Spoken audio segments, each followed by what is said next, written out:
산악인 허영호 씨라고 여러분 아시죠? 그 허영호 씨가 세계에서 제일 높은 에베레스트 산을 등정했을 때 이야기입니다. 에베레스트 산이 해발 8,848m라고 그럽니다. 그 산을 이제 등정하는데 8,700m 지점에 이르렀을 때, 그때 이제 그곳에서 잠깐 휴식을 취하고 있었습니다. 이제 남은 거리는 148m면 이제 가면 에베레스트 산을 이제 등정하는 겁니다. 근데 이렇게 산악인들이 산을 등정할 때 항상 그 길을 안내한다든가 또 짐을 들어준다든가 이런 사람들이 원래 따라 붙잖아요. 짐을 날라주는 사람을 셰르파라고 그러는데, 같이 휴식을 취하고 있던 이 셰르파가 허영호 씨한테 한 가지 제안을 하는 거예요.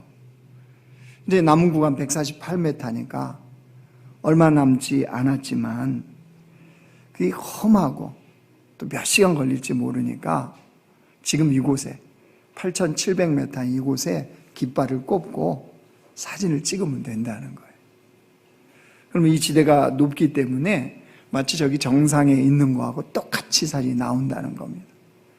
그러니까 이곳에서 깃발을 꽂고 사진을 찍읍시다, 이렇게 제안을 한 거예요. 그리고 한 가지 더 이야기해 줬습니다. 자기가 지금까지 셰르파를 해줬던 모든 사람이 다 그렇게 했다, 이렇게 이제 말하는 겁니다. 만약에 허영호 씨가 이 제안, 셰르파의 이 제안을 받아들였다면 8,700m, 해발 8,700m에서 사진을 찍고 에베레스트 산을 등정했습니다 라고 아마 말했을 테고, 그게 역사에 남았겠죠. 근데 그 사실은 자신과 셰르파만 아는 그런 사실로 아마 끝났을 겁니다. 근데 이야기를 하는 건 허영호 씨가 그거를 안 받아들인 거죠. 단호하게 제안을 거절했답니다. 그리고 해발 8,848m 그 에베레스트 산 정상에 마침내 등정하는데 성공을 한 겁니다. 그래서 우리가 알게 된 허영호 씨의 등정, 그 소식은 정상에 깃발을 꽂고 찍었던 겁니다. 자, 왜 허영호 씨는 이 셰르파의 제안을 거절했을까요? 왜 거절했을까요? 이유는 딱 한 가지입니다. 허영호 씨 마음속에는 에베레스트 산 그러면 8,848m 그 정상, 그것을 가슴속에 품고 있었기 때문입니다. 자기의 가슴속에 품고 있는 것은 8,700m가 아니었습니다. 8,848m 그곳. 그렇기 때문에 그 어떤 유혹도, 그 몰아치는 눈바람도, 추운 날씨도, 생명을 위협하는 그 상황도 자기가 거절할 수 있었던 것. 그 유혹을 자기가 넘어가지 않을 수 있었던 겁니다.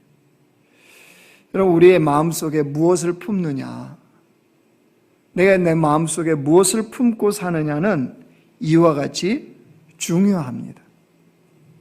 그래서 오늘 고린도전서 10장 1절 우리 거기 읽었던 말씀 다시 보실래요?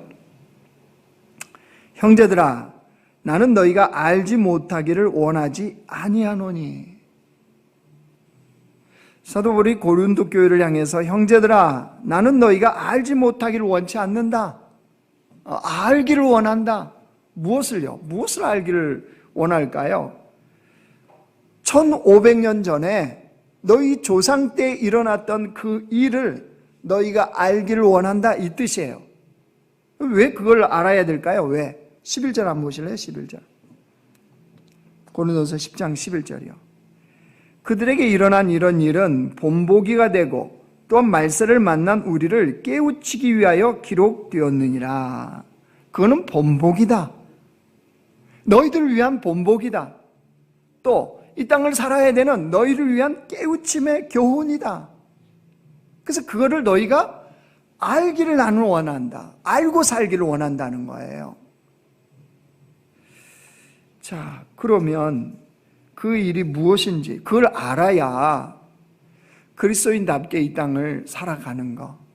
그 어떤 유혹이나 눈보라나 또 생명의 위협 앞에서도 마치 허영호 씨가 8,848m까지 끝까지 등정을 했던 것처럼 우리 인생의 신앙의 여정의 영적인 삶에 그것이 가능하다고 하는 거예요. 그래서 우리가 품어야 되는, 우리 마음속에 품어야 되는 이 진리가 무엇인지를 오늘 이 말씀을 통해서 보기를 원합니다. 오늘 이 사도 바울이 했던 이야기와 또 우리 출애굽기 읽었던 그 본문이요, 배경이 이겁니다. 이스라엘 백성들이 애굽에서 이제 나왔습니다. 종살이하던 애굽에서 나왔어요. 어디를 향해 가는 겁니까? 가나안 땅이죠. 그 잘 가고 있는데 갑자기 하나님이 방향을 돌이키셨어요.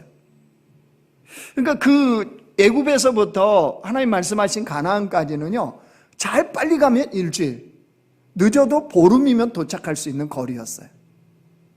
그런데 하나님이 방향을 갑자기 트시네요. 트는 바람에 40년이 돼버렸죠. 자, 우리 출애굽기 다시 한번 넘어오실래요? 출애굽기 14장 그 1절 가보세요. 1절.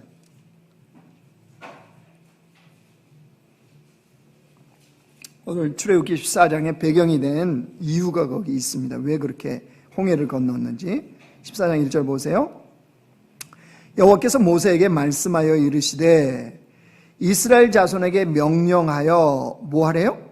돌이켜 바다와 믹돌 사이에 비아디롯 앞, 이게 뭐냐면 홍해예요. 홍해 앞에 뭐 하라고요? 장막을 치라, 이 말씀이잖아요. 그렇죠?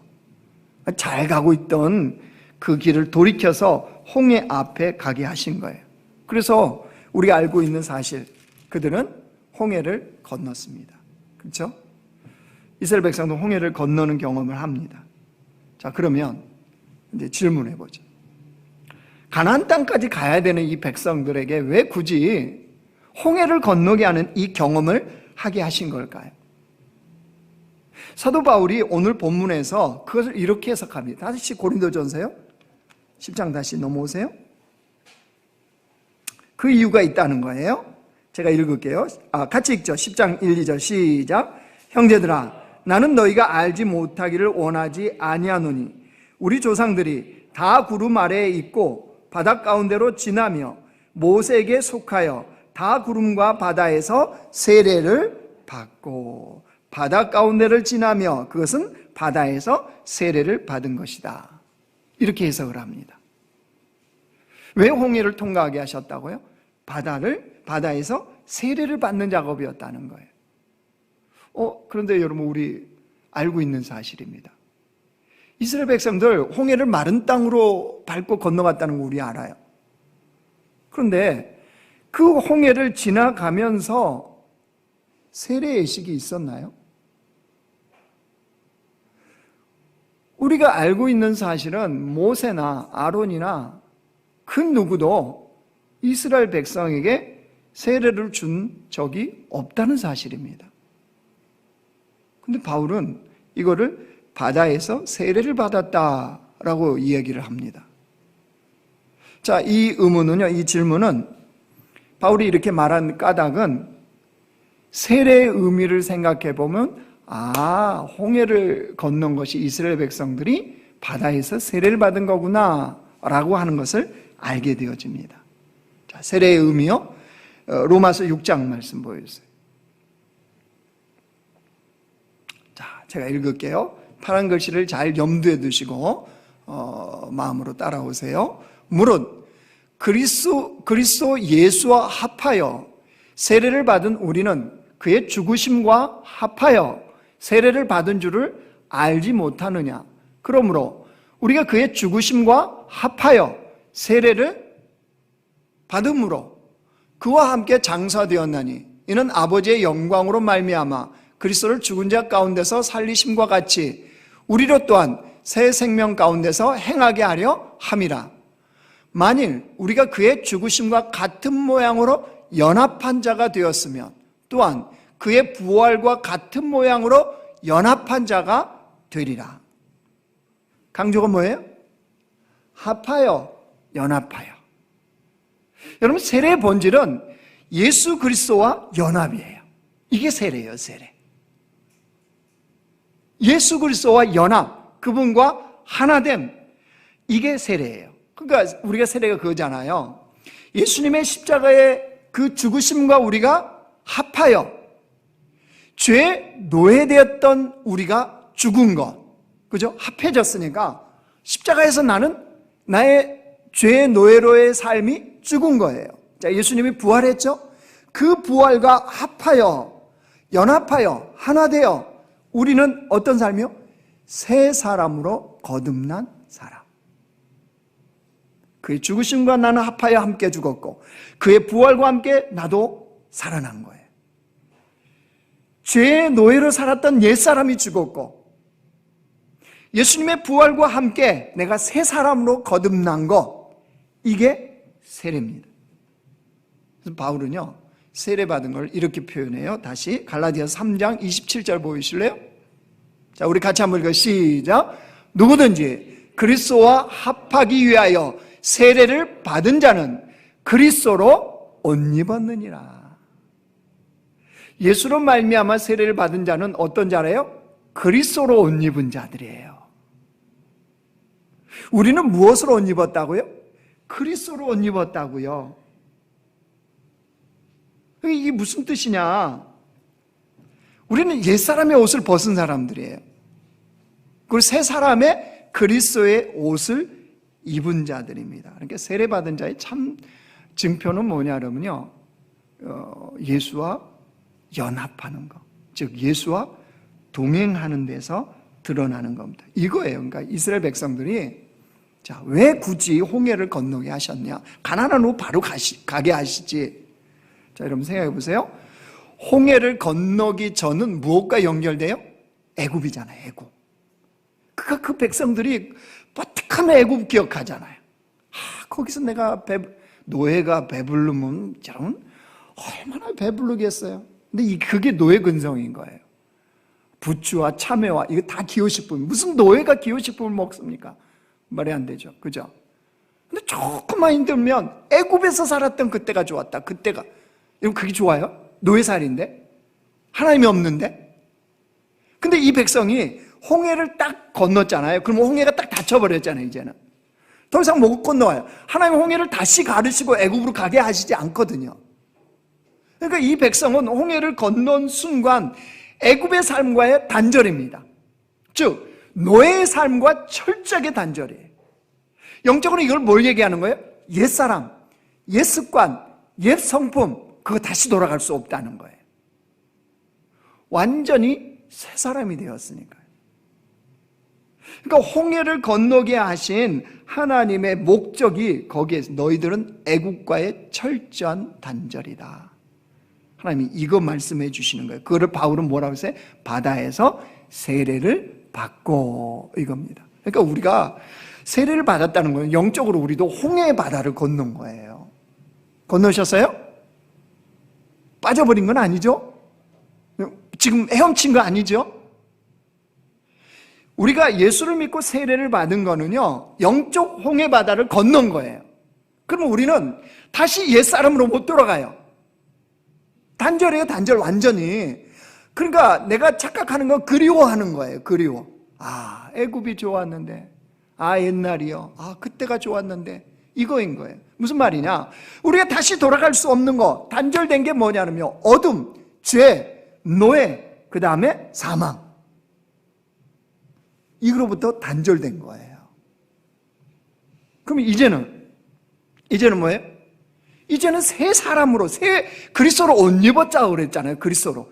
노예 복장을 벗어버리고요, 이스라엘 백성들은 홍해를 건nom으로 말미암아 그리스도로 옷 입은 자들. 이제 옷이 바뀌었어요. 신분이 바뀌었어요. 노예가 아니에요. 자유인이에요. 이제는 사망이 아니라 생명의 삶을 사는 거예요.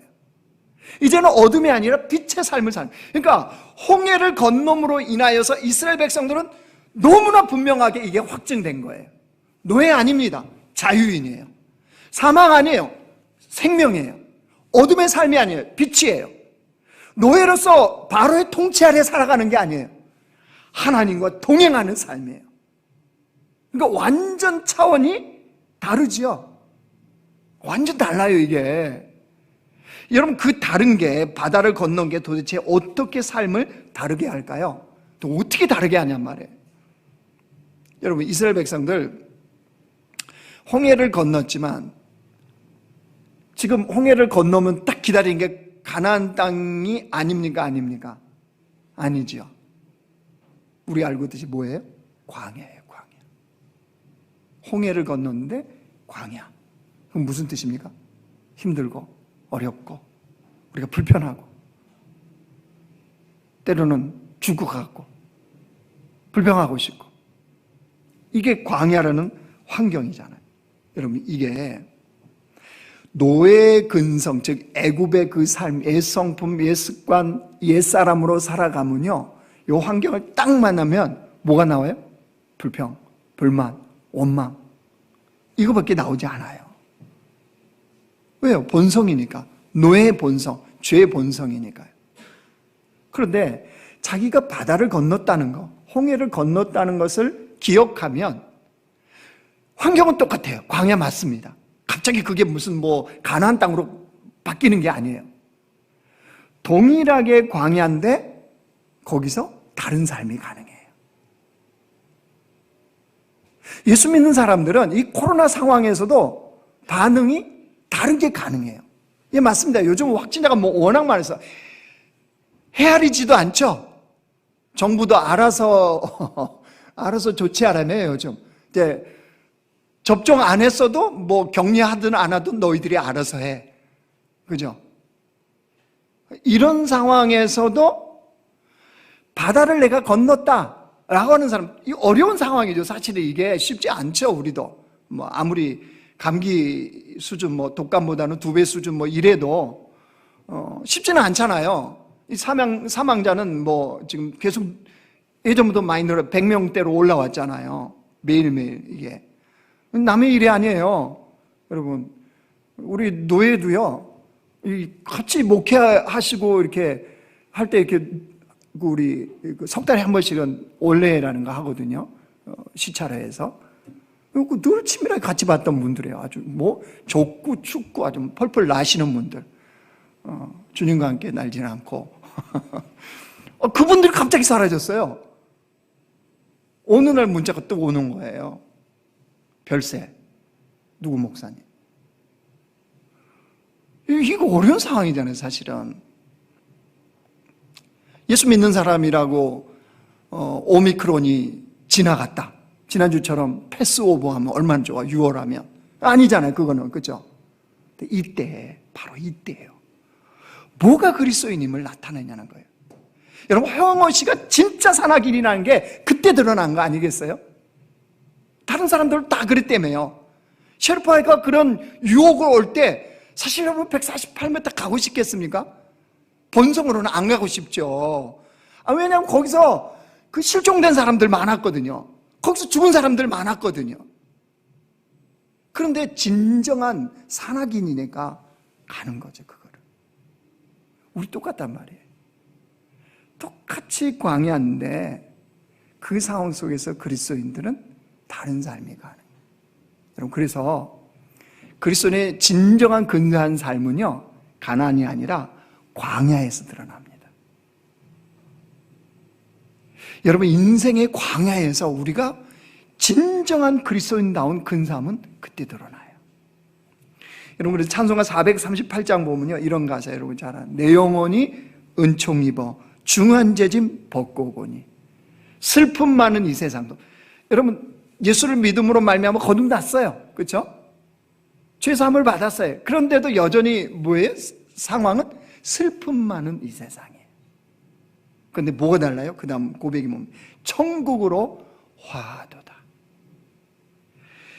높은 산이 거친들이, 아니 여전히 예수 믿어도 높은 산 거친들이에요. 초막이나 궁궐이나. 근데 그 다음 보세요.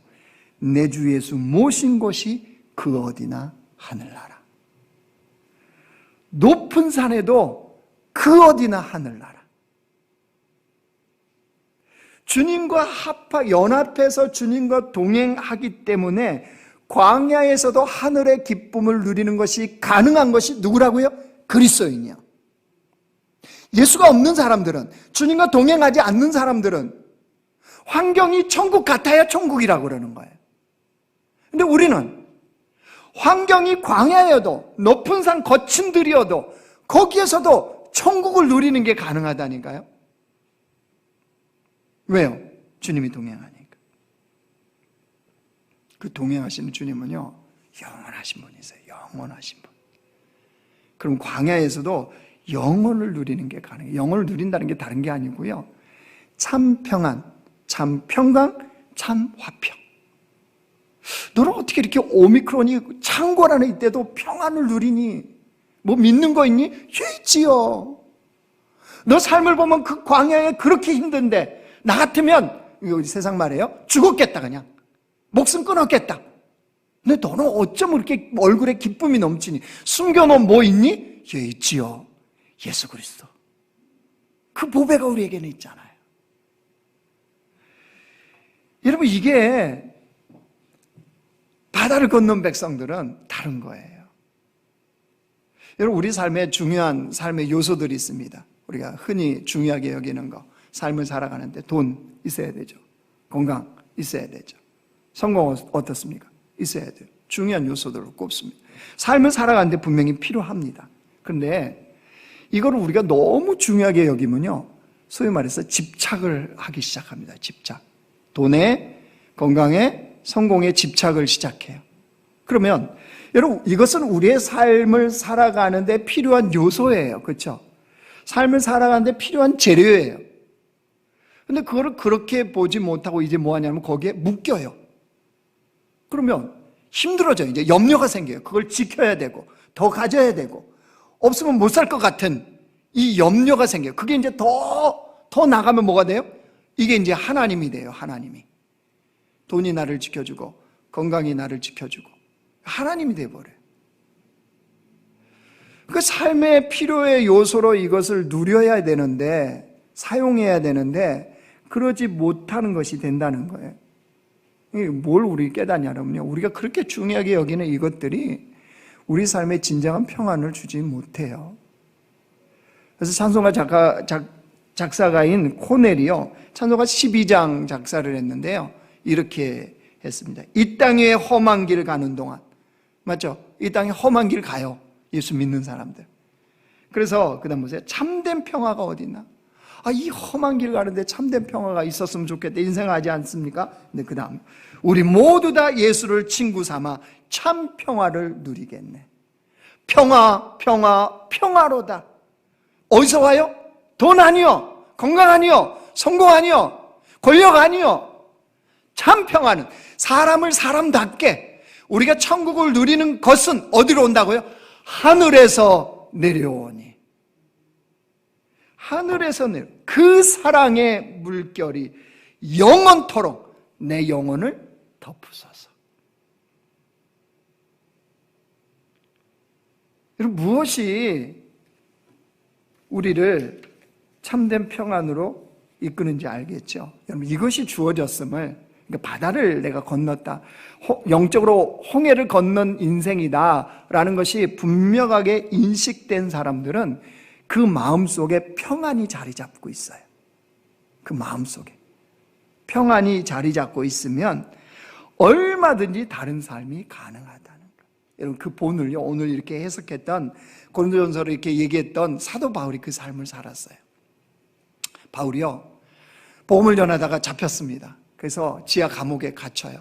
요즘처럼 무슨 냉난방되고, 뭐 요즘은 교도소도 이렇게 코로나 때문에 이게 확진자가 많으니까 운동하는 체육관에다가 개인용 1인용 텐트 쳐줬더군요. 아세요? 냉난방 잘 해줘요. 콜라도 비치되어 있고요. 아주 그 복지 서비스가 대단합니다. 그 개념으로 생각하시면 안 돼요. 사도 바울 시대의 지하 감옥은요, 캄캄하고요, 습기가 많고요, 벌레가 많고요, 그야말로 무슨 이 거지들을 내버리는 이런 곳이 감옥이에요. 그런데 그때 사도 바울이 하나님 나라에 복음을 전하다 갇힌 거거든요. 근데 이게 또 바울이 젊었을 때가 아니에요. 노구의 몸이에요. 노구의 몸. 그리고 얼마나 힘들었겠어요. 본인에게 있는 그 연약한 육체와 그 나이와, 이때 여러분 생각해 보십시오. 인간적으로 생각하면 너무한 거 아닙니까?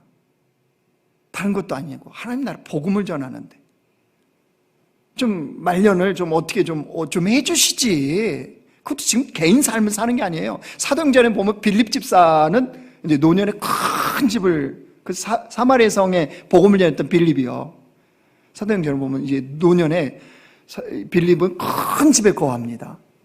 그래서 바울이 거기 가서 그 머물기도 하고 그랬거든요. 근데 그런 상황 얼마나 좋습니까? 인간적으로 보면. 바울은 뭐예요, 이게? 그때쯤 되면 좀 투정도 나오고 불만도 나오지 않을까요? 근데 바울이요, 그때 빌립보 교인들에게 편지를 써요. 그럼 이제 자기 마음이 거기 담겨져 있겠죠. 뭐 거기서 거짓 가식으로 썼겠습니까? 그렇지 않아요. 뭐라고 썼는지 한번 보실래요? 빌립보 4장 보세요. 이게 바울의 자기의 마음과 상태가 드러나는 거예요. 자, 우리 같이 읽겠습니다. 시작. 주 안에서 항상 기뻐하라. 내가 다시 말하노니 기뻐하라. 너희 관용을 모든 사람에게 알게 하라. 주께서 가까우시니라. 그 다음에요, 아무것도 염려하지 말고 다만 모든 일에 기도와 간구로 너희 구할 것을 감사함으로 하나님께 아뢰라. 여러분, 바울의 형편을 모르는 사람들은요, 마치 이거를 어디 궁궐 속에서 아주 그냥 그 왕이 먹는 진미들을 차려놓고 편지 쓰는 것처럼 생각돼요. 기뻐하라, 기뻐하라. 마치 모든 것을 가진 사람처럼 너희의 관용을 다른 사람들이 알게 하라. 감사하라, 감사하라. 주님께 감사함으로 기도하라. 여러분, 이건 뭐예요? 바울이 지금 그 지하 감옥에서 그 삶을 살고 있다는 거예요. 어떻게 가능할까요? 어느 것도 흔들 수 없는 평안이 임한 사람은요, 이게 가능해요. 이게 그리스도인들의, 사도 바울의 특별함입니다. 이게 우리가 이 땅에서 다른 삶을 살게 하는 방법이라는 사실이에요. 말씀을 이제 정리하겠습니다. 앞에요, 우리가 시작하면서 고린도 전서 10장 11절 말씀 그랬잖아요. 본보기로 삼아라. 말세를 살아가는, 이 어려울 때를 살아가는 너희에게 깨우침을 주고자 한 것이다 라고 말씀하셨잖아요. 이제 우리가 이거를 적용해야지. 예수를 믿고 살아감에도 불구하고요, 자꾸 옛 습관, 옛 사람, 옛 성품, 여기에 자꾸 빠져서 영적으로 허우적거리며 살아가는 그리스도인들이 있을 수 있습니다. 또 예수를 믿고 살아가는데 광야가 너무 힘든 거예요. 그래서 40년이, 말이 40년인지 생각해 보십시오. 내가 그 자리에서 40년이 있었다고 생각해 보세요. 얼마나 힘들겠습니까? 환경 자체가 힘든 거잖아요. 예수를 믿고 살아가는데도 인생의 광야에서 이게 언제 벗어날지 참 모를 것 같을 때, 답답하기도 하고 하나님을 향해서 불평하고 싶을 때도 있잖아요. 그렇죠? 그때 바로 그때 우리가 무엇이 우리를 다르게 하냐는 거예요. 다시요, 앞에 서론에서 얘기했던 허영호씨 기억하십시오. 대부분은 8,700m에서 스탑한다는 거예요. 사진 찍는다는 거예요. 내려온다는 거예요. 셰르파가 입을 다물면 아무도 몰라요. 그런데 허영호 씨는 진짜 산악인인 거예요. 148m 눈보라 쳐도, 거기서 실종돼도, 거기서 죽을 수 있어도 간다는 거예요. 그래서 마침내 848m 거기 지점에 가는 거예요. 우리 그리스도인이에요, 그리스도인. 예수를 믿고 영적 홍해 바다를 건넌 사람들은 광야가 힘들죠, 여전히. 옛사람이 자꾸 생각나죠. 옛 습관에 붙들려고 하는 그런 유혹이 오죠. 그때 내가 바다를 건너 세례를 받은 사람이지, 애국과 단절된 사람이지, 노예의 삶이 아니지, 사망의 삶이 아니지 라는 것을 기억하는 사람들은 힘들지만 다르게 사는 것이 가능하다는 거예요. 여러분, 그래서 허영호 씨가 멋있는 거 아니겠습니까? 그래서 지금 어느 누구도 기억하지 못할 것 같은데 우리에게 그것이, 그 사건이 다시 들려지잖아요. 멋있지 않아요? 다시 생각해봐도 허영호 씨 존경할 것 같아요. 진짜 산악인이구나. 똑같다니까요, 우리 예수 믿는 사람들. 마치 인생길 남은 게 우리가 148m처럼 보일 거예요, 지금. 그때 난 바다 건넜어. 새 사람 됐지. 내 그리스도로 옷 입었지. 이걸 깨달으면 근사한 영적 산악인, 근사한 그리스도인으로 그 삶을 묵묵히 갈 수 있어요. 그런데 중요한 거는 주님이 우리는 동행하세요. 허영호 씨는 혼자 갔는지 모르지만 우리는 주님이 동행하세요. 모든 것을 이길 수 있는 그 주님, 내 마음에 참된 평안을 주시는 그 주님, 영원한 삶을 우리에게 살게 하시는 그 주님이 나와 동행하시는 거예요. 여러분, 거친 들에도 광야에도 이런 멋진 삶을 우리 함께 살아봅시다. 그 삶을 드러내 봅시다. 당신 뭐 때문에? 나와 동행하시는 예수 그리스도, 내가 영적 홍해 바다를 건넜기 때문에 이 삶을 살아가는 우리 그런 공동체가 되기를 주님의 이름으로 축원합니다.